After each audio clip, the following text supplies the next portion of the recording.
The federal grant will help students pay for tuition, housing, and food. The funds are made possible by the recently approved Coronavirus Response Appropriations Act. This grant helps other students get go and get meals or like anything, because I know like a lot of people are struggling right now financially due to COVID as well. I hope the university keeps continuing to do something like this, just because it helps. It obviously helps the whole student body, but also it helps like mostly those who are underrepresented. For especially me, knowing that there's less financial support for us. For students who did not know about this grant, be aware to apply for the following ones coming this summer or fall. The process is fairly easy, just asking a couple questions for the students. The project is aimed at supporting NASA STEM engagement and educator professional development efforts. One goal of the project is to understand the impact of NASA's education resources and how they are being used. We have educational specialists that are headquartered at various NASA centers around the country, and they provide training and professional development for educators. The NASA STEM project started in 2014 with previous monies received from NASA. Hewling says the university hopes NASA will continue to fund the program for many years to come. NASA has a strong commitment to working with educators, and NASA has put considerable resources in developing resources for classroom teachers. She also says NASA is moving forward with a more diverse outlook. Diversity of thought and ideas that different people from different backgrounds bring. And so NASA really values that. Hewling believes this project has served 25,000 educators, and every year they add another 10,000. And she says their educational specialists are valuable resources to the program because they are versatile in teaching to graduate students and to even kindergartners. For Bobcat Update, I'm Andrew Casas. The university wants May graduates to have the opportunity to participate in the traditional river jump. Students graduating next month will soon receive details about how the jump will be conducted with safety in mind.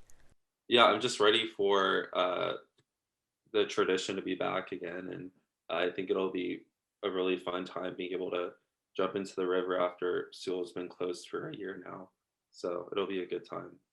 Charles says, depending on COVID-19 cases and vaccination rates, Sewell Park may reopen on a more permanent basis later this summer. I don't see why it wouldn't be, with vaccinations rolling out and just being outside and following CDC guidelines out there. The rest of the campus is open, so I don't know why it wouldn't be. Many Texas State students have spent many time here at Sewell Park and the river, but the chance to jump in after graduation is a different type of accomplishment you can only get here at Texas State. Congratulations, graduates. For Bobcat Update, I'm Andrew Casas.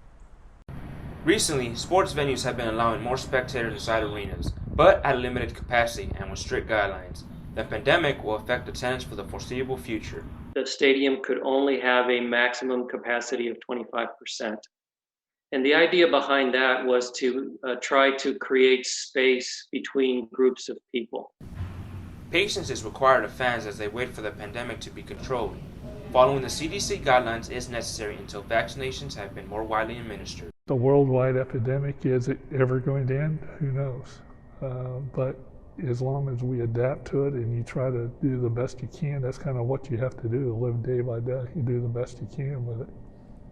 As the coronavirus subsides as a threat, arenas and stadiums will once again be filled to capacity with fans. Until then, university officials who control those venues will continue to take measures to assure safety. For Bobcat Update, I'm Andrew Casas. Fans will not be allowed to attend. Only the team, staff, and player guests may be in the arena.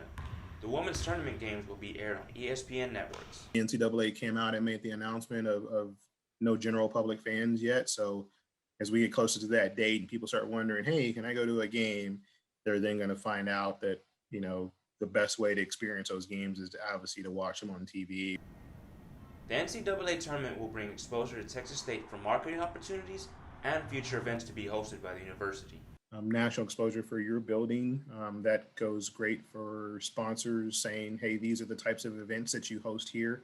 When the University Event Center was built, this is what we were hoping to be able to do, host national events. Faculty and staff will prepare the arena for the arrival of the first round, which starts on March 21st. For Bobcat Update, I'm Andrew Casas.